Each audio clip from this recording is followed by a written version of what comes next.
Thanks for having me. Even though I studied as a physicist, I no longer practice science, and I haven't practiced science in a long time. But it's actually interesting to be on the other side of the conversation if you've studied science or you come from a scientific background, because it gives you very unique vantage points of conversations that take place. I'd like to talk to you about the Triple Helix. Those of you who don't know, you'll get a sense of what it is about. And I have about 15-20 minutes. I would try not to speak too long, and hopefully we can engage a bit more. So basically what I'm going to talk about, I submitted a paper earlier this year at the Triple Helix conference in Cape Town. And the paper was about what does systems theory tell us about the Triple Helix model and about collaboration, or lack thereof. I actually had hoped that I would go into much more detail, but I ended up doing the paper only about the definition of what systems are, because the definition per se already pointed out to where the shortcomings were. So that is really what the question is that I'd like us to answer, and hopefully provide a context to explore how do we collaborate more? How do we get people like yourselves, people that are involved in science and technology, to more engage with people working in industry and people that work in society?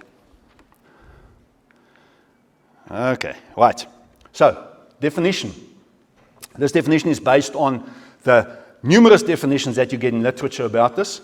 Effectively, a system is a group of interrelated, and this is a very important word, interrelated, interdependent, or interacting elements, okay?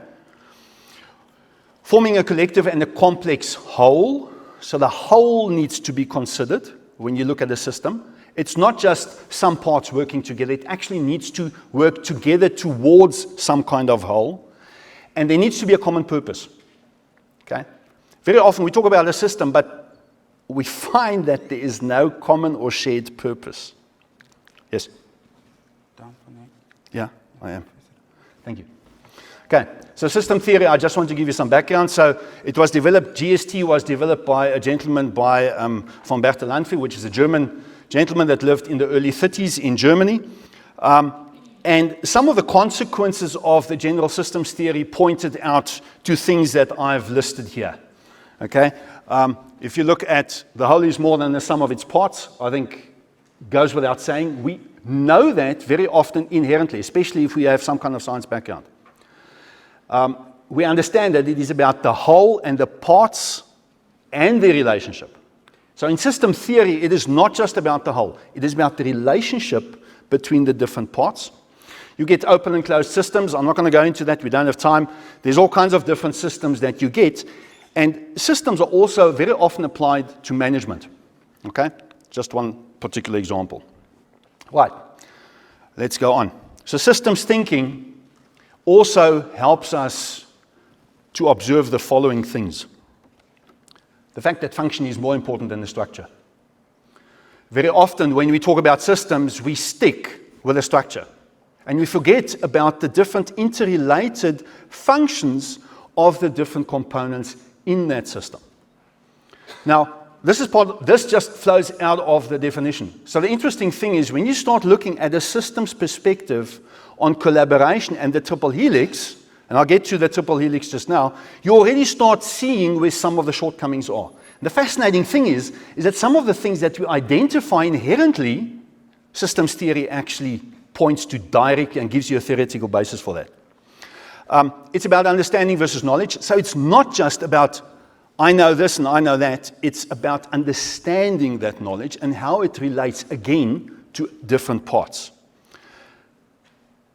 You'll probably notice I'm explaining and not describing. Okay? Yes, a presentation is very short, so I am going to describe some too. Okay? But very often a systems approach requires you to explain. It is not just about the description of the different parts. Okay? Again, one of the key things that you will notice if you follow a proper systems approach is that we're looking out instead of just looking in. Okay? If we look at some of the systems in South Africa, I did a paper on the National System of Innovation. One of the challenges we have with the NSI in South Africa is very often we look inside instead of looking out. Okay? So you immediately see that there are certain shortcomings per definition that you can go and explore to find solutions to the challenges that we are faced with. I'm not going to go into the rest of that. Let's just go on. So, what is the Triple Helix? Triple Helix basically is a model that was established by Prof. Henry Etzkowitz and Lutz Leidersdorf roughly about 30 years ago. Okay, and it describes the dynamics and the relationships between government, industry, and academia.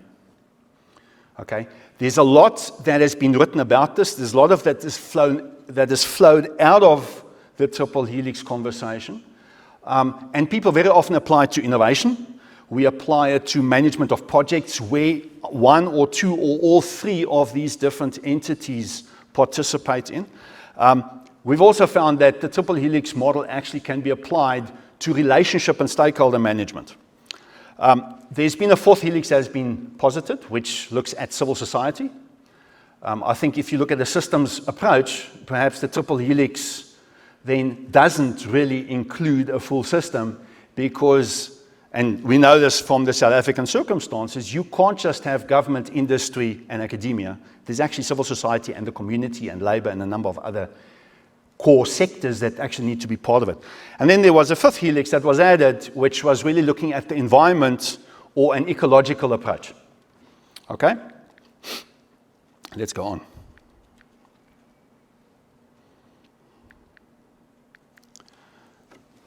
So I've touched on some of the Triple Helix aspects. The approach nowadays is to really recognize that the Triple Helix stands symbolically for the relationships between a number of different collaborators. Okay? Traditionally, these have been government, industry, and academia. But nowadays, of course, it can be more than just three. All right? So the relationship aspect really is key. It is about collaboration and a network. If you remember the definition of systems I gave just now, I did say it has a lot to do with relationships and with collaboration. Okay? In the Triple Helix, there's a large role that has been ascribed to the function of intermediaries, almost like a consultant that forms an interface either between government and industry or government and academia or academia and industry. We need those interfaces, those intermediaries to actually make the Triple Helix work. And I'm going to talk about that because it's crucial in our better understanding of collaboration. Triple Helix is about self-organization, so it evolves. Okay? And this is one thing to remember. Very often people want to come up with a system, but we forget that the system actually, per definition, needs to be dynamic. One of the big things that were discovered early on in general systems theory was that a system that does not allow for feedback will die. And you can take it for your own body. Okay? If you cut yourself and you don't get feedback that you've just cut yourself, and depending on the depth of the cut, you might bleed out, you're going to die. Okay? Simple example of feedback, right? So, in a system, you have exactly the same principle at work. If you do not have that feedback and a continuous feedback, the system will die. And that actually is a very important point to remember when we look at the NSI or at collaboration. Very often, and I come from government, so very often in government, what we want is we want to give the message, but actually we don't want the feedback. Don't quote me. Okay? But it's true. Right? Why? Because if I get feedback, I need to deal with the feedback, and it means that I need to adapt or adjust what I'm working with. That makes a lot of people very uncomfortable. Mind you, it's not just a government issue. Most of us have that issue. Okay, I'm not going to stand still much longer on that. So a systems approach has four elements that help us look at collaboration. The first one is there need to be different components and elements. Second one, it's a complex whole. The third one, it's about interactions and relationships. And the fourth one, it needs a shared or common purpose. So, components. We can stand still on the components, but you're all going to get the presentation. So, the intention of these slides are actually to help you think about what are the types of components you can have in the system. Okay? So, it can be institutional frameworks, it can be things, it can be companies, it can be government departments, all kinds of different government departments, from national right down to local. Okay? It can be an institution in the academic sphere, it can be a labor union, it can be an NGO, it can be all kinds of different entities. And it's important to recognize that. There's another level also within the system where each individual also is a component. Okay? Now, please, I'm not trying to make us all abstract beings, which in the whole conversation about 4IR, many people get concerned about. It's not about that. It's about applying systems theory to the system of the triple helix. Okay, collective and complex whole. That's the second core characteristic of a system. Now, if you look at how South Africa functions, and in fact how many countries in the world function, we want to, or we aspire towards a collective and complex whole. However, because of number of reasons and dynamics, we are actually not there. The challenge is not that we are not there. The challenge is that we fail to recognize that we are not there. Okay, because unless you recognize that you are not there yet, you're not going to receive the feedback and the adjustment you need, and everybody else needs, to actually work together better. And it's probably one of the biggest challenges I find where I'm sitting in South Africa, because I get to deal with a whole number of different people all over the spectrum of society. And it's fascinating that most of us struggle to actually understand what a collective and a complex whole looks like. Okay? And it's normal. Please, don't misunderstand me. It's not wrong to actually focus on that thing which you are good at. We need people that are good at what they do. But we also need, and I mentioned that earlier, intermediaries. We need people that are able to pull all of this together. And I'll talk a bit about that when we talk about collaboration. Okay, interaction and relationships.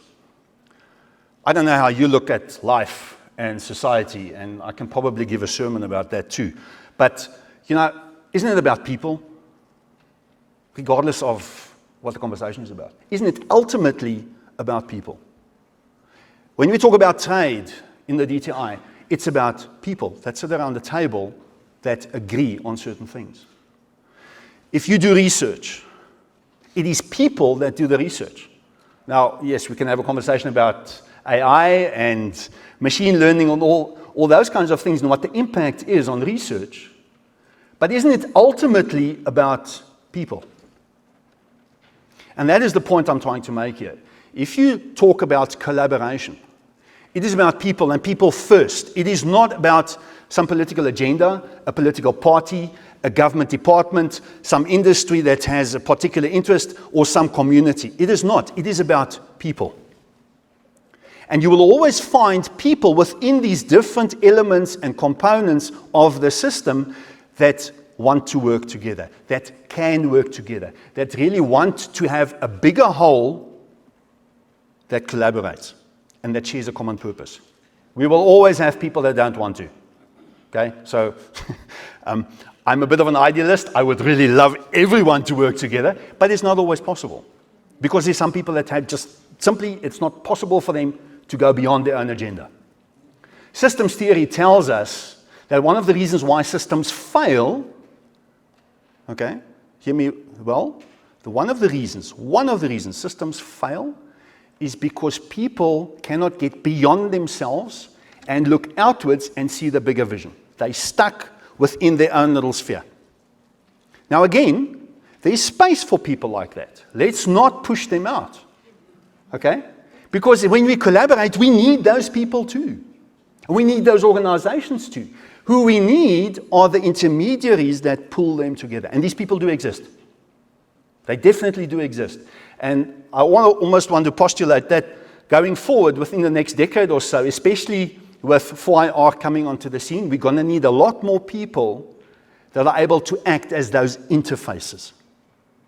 More so than we had in the past. Let's go on. If I press the right button, there we go. So shared and common purpose. Again, if you look at the definition of systems theory, and you look at it and apply it to collaboration, you immediately start seeing where the shortcoming is in collaboration. Why do we fail to collaborate well? Why do we fail to deliver on collaborative projects? Here's one of the reasons. Again, it's not a criticism, it is highlighting that there are certain shortcomings that we need to address. Example, if you are a researcher and you are good at what you do, which I hope all of you are, okay, those researchers in the room, right? You need to be good at what you do. I'm not expecting you to necessarily understand how government operates. It's not part of your job. Okay? We need people that are experts at what they do. So per definition, if we want to have excellence in science and technology, we cannot exclude people that are experts at what they do. Right? So we need those people. But you need people, and I'm going to come back to the point I made earlier. Okay? You need people that play that function of intermediary, pulling people together. Act as an interface that translates your research work or your technology to other people in the collaborative ecosystem. Whether they're in government or in industry, doesn't matter.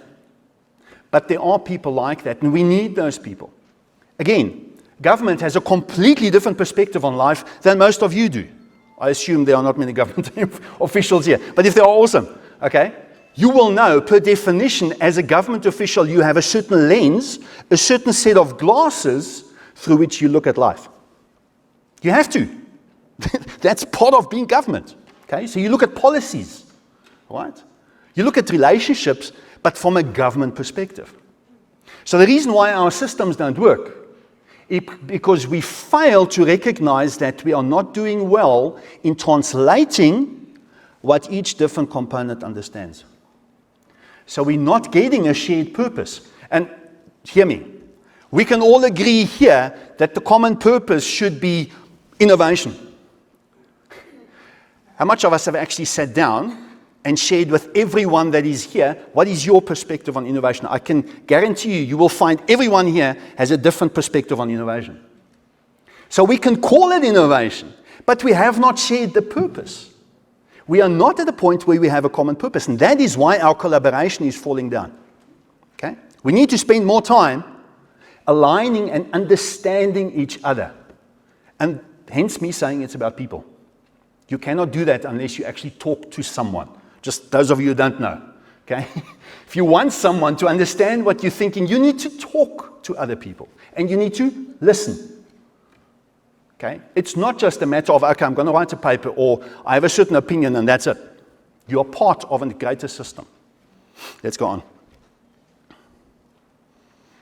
Okay, this is just part of my personal philosophy. I understand.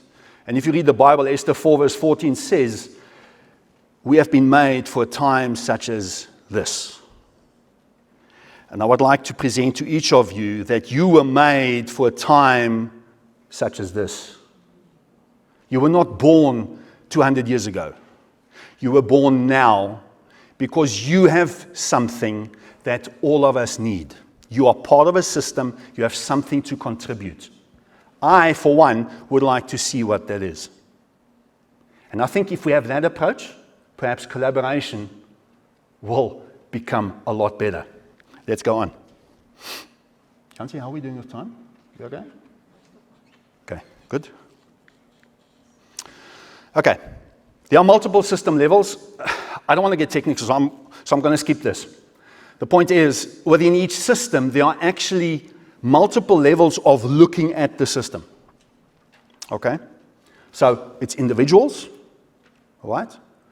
So we as individuals influence each other. There are groupings or sub-departments or divisions or units in organizations that function as a system. And then there are companies and organizations and governments that function as a system, for example. So we can go into that, but it gets a bit technical, so I'd rather skip that. So, system gaps. Just looking at the definition of what systems are, and where we struggle, is that we have a disconnect. You see, these 4 components should actually overlap. That is when your system functions. But if they are separate, it means we don't understand the importance of each of those 4 aspects of a system, and therefore we can't address it because we miss it all the time. And I can't tell you how many times I hear this. People talk about, yes, but the system is broken. The system doesn't work. I'm sure you've heard the same comment. The system just doesn't work. But do you actually sit down and look at the system and say, well, okay, if a system consists of these 4 aspects, components, okay, collective complex whole, right, the relationships and the shared common purpose. If you look at those 4 things, you should be able to see why the system is not functioning. Okay? Yes, I'm simplifying things. Okay? Of course I am. And it's not that simple. But if you start out with an intention to make things better, and that is what I want to present to you. Collaboration is about a heart thing. It is about, I want to work together. Or I don't want to. Absolutely. Okay? There are some people that just don't want to. Okay? Because they think they're on this planet all by themselves. So I'm very critical of that.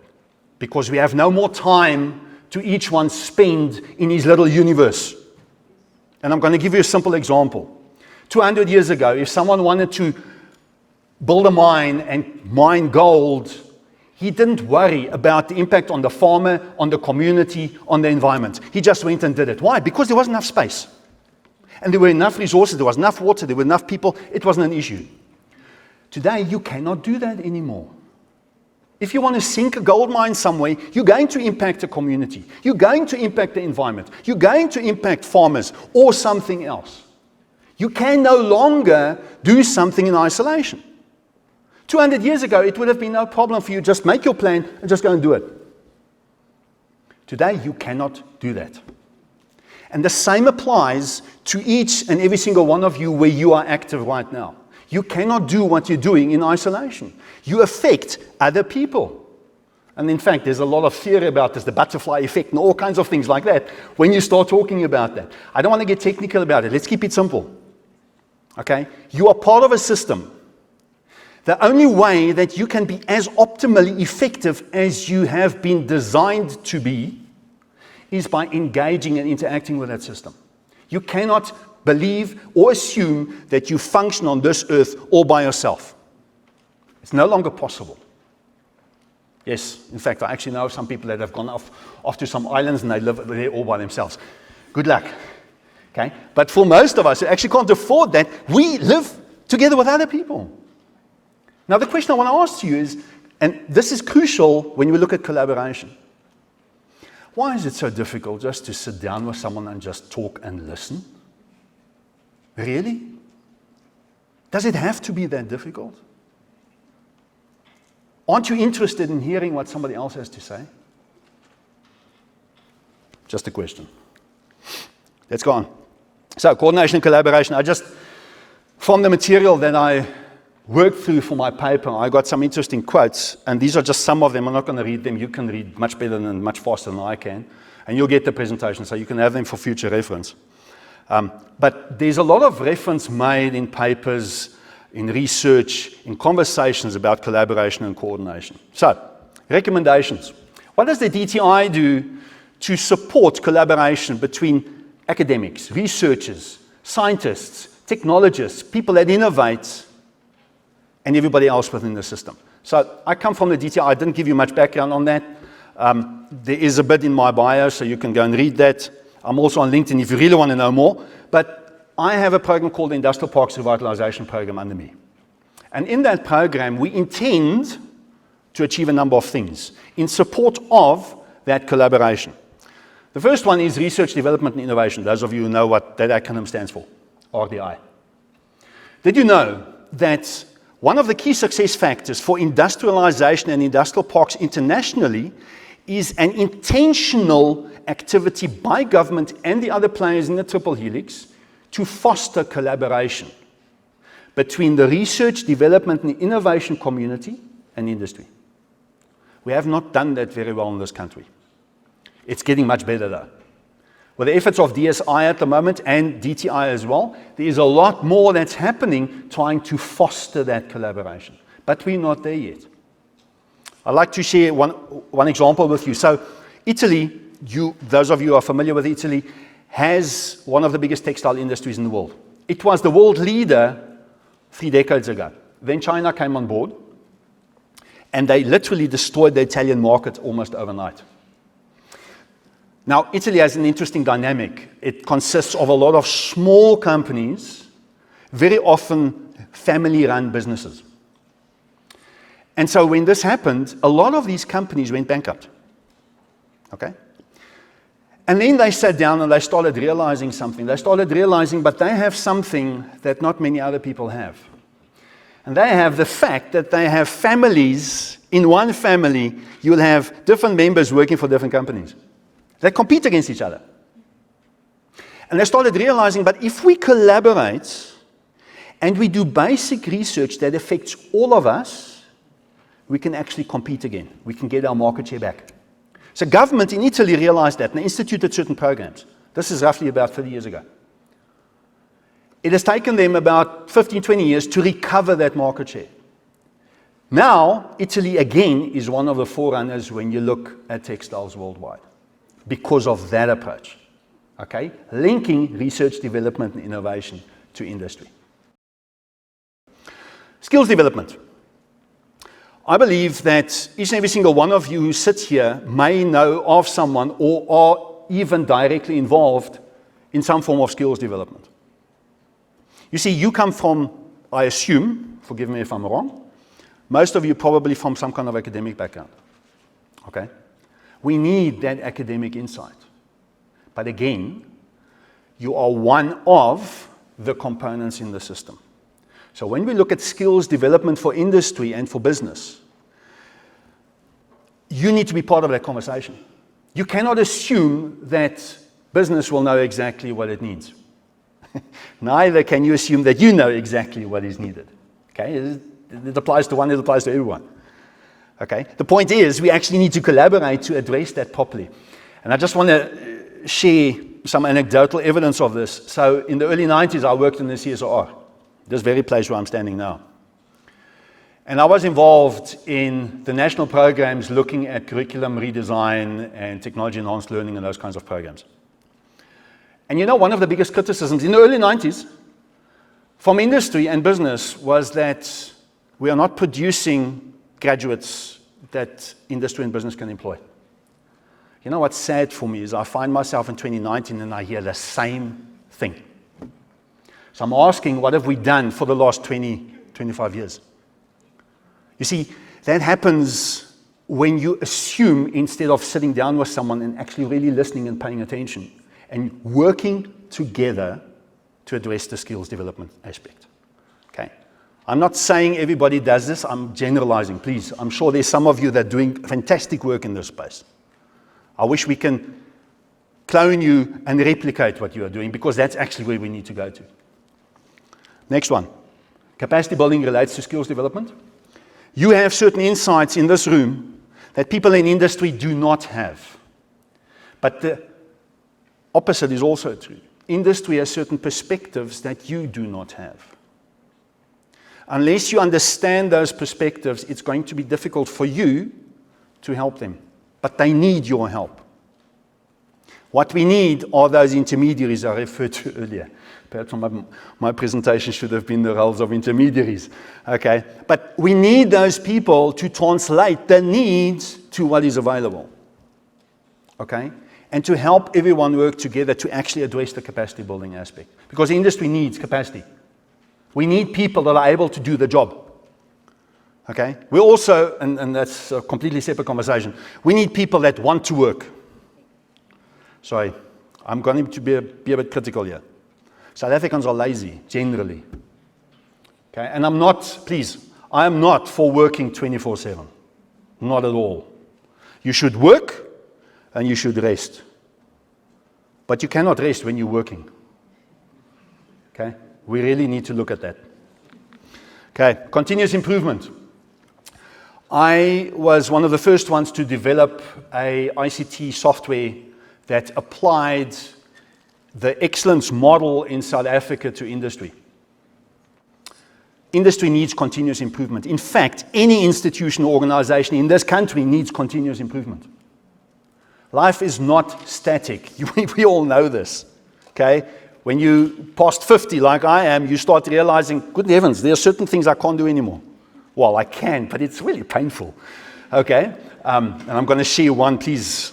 You're welcome to laugh at this because it was actually quite hilarious. So I'm quite supple. So I go to the gym the other day, and I stretch, and I pull my hamstring. I'm thinking, what? 20 years ago, I would not have had that problem. But I can still do the splits. I can still do the splits. So you realize when you go older, you can't do certain things. Okay? Continuous improvement. So if I now want to do splits, I need to approach this somewhat differently. Okay? But I can still do it. We can apply the same approach to how we work. Okay. Something else that we're doing in the program is called Digital Hubs. It's a presidential program. We're part of a presidential program to establish what is called 100 digital hubs across the country. There are certain dynamics around it. It's driven by the Department of Small Business. There's a number of other players that actually really drive that, and it sits in the presidency itself, so we only contribute to that as far as it relates to the industrial parks. But in those digital hubs or shared facilities in an industrial park, we would like to provide an opportunity for people with an academic and research and development capacity to offer that service to companies in an industrial park. We believe it's one of the mechanisms to actually foster building the relationships and actually providing external income for academic researchers, okay? But also actually grow our industry and make it more competitive. You'll be surprised how much you can contribute. So we hope to actually leverage that for that purpose. The DTI has an innovation and commercialization unit, which works very closely with the DSI. And what they're looking at is incentives to support innovation, especially in that last mile. So you've got your prototype, and DSI is very good, and TIA and a number of other players in that space are very good at developing up to a prototype. Where we fall flat, traditionally, is the commercialization part. So DTI is trying to address that. So we have a unit that works with that. Again, it would be great to involve some of you more in that space.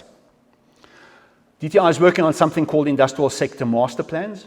It means for each identified industrial sector in the country, we have people in the DTI looking at what needs to be done to support that sector, to make it competitive, to keep it competitive, to ensure that it doesn't lose all its jobs to some 4IR intervention. And if that does happen, how do we reskill that, et cetera, et cetera, et cetera, et cetera. Okay? So master plans, again, needs academic research. It needs your perspective. So if you're not collaborating with people in DTI and DSI in this space, I would encourage you to find those people. Okay? You'll get my details at the end, so you're welcome to contact me. Just not over Christmas, please. I would like to have a holiday. I work and then I rest. Okay, curriculum design and reskilling. This is crucial. I kind of touched on this already. You can contribute significantly to this space, and we would really like you to. Okay? But from a collaborative systems perspective, understand that you have something to offer, but that there are other things that need to be offered to, and work together to bring those solutions. Flexibility and adaptability. This is one where most people feel very uncomfortable because we think we need to let go of the things that are precious to us. No, you don't. You know what's fascinating? I've got 5 minutes, roughly. Okay, I've got 1 minute left, my word. Okay, flexibility and adaptability doesn't mean you have to let go of your principles and your beliefs. And this is something I only started learning in my late 40s. Because before that, I tried to please everyone because I thought that's what the world wants. Okay? You know what's the problem with that? You actually never get to do what you were made for. Okay? And then I discovered what my identity was. And since I've done that, and unfortunately, yes, it took me 40 odd years to do that, I hope most people actually manage that much earlier than I do. Okay? But once you know who you are, it's a lot easier to be flexible. Because you become like a tree with your root in the ground, and the wind can come and do this, but you're rooted. Okay? Identity is crucial. Don't get me talking about identity. I can talk all day. Public-private partnerships, critical. Public-private partnerships. You are part of that partnership. The question I have to you is, where do you fit? Where do you see yourself fit? And are you engaging, or are you waiting for someone else to do it? And I would like to encourage you to take the initiative. Don't wait for someone else, because you have value to add. And we all need it. I would really like to see the value that everyone can add. Imagine what kind of society we're building if everyone adds their value. National System of Innovation and the Transformative Innovation Policy process that DSI and other government departments are going through. This is another space where you can get involved with on collaboration. Okay, so I chose to talk about collaboration specifically. But again, that's something that we can look at. I want to end with the following. There we go.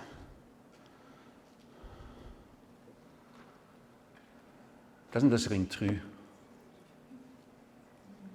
And sometimes you need a catharsis or some kind of Rubicon to cross for you to actually know who you are. I want to challenge you. So this morning, I know I'm talking about collaboration, but I'm actually talking to each and every single one of you about the value that you have inside of you. I don't want to see the caterpillar. I mean, it's yucky, okay? But I'd like to see the butterfly. And my question to you is, do you like to see the butterfly that you are, or are you happy being the worm? Okay? Anyway, I'm almost done. Thank you.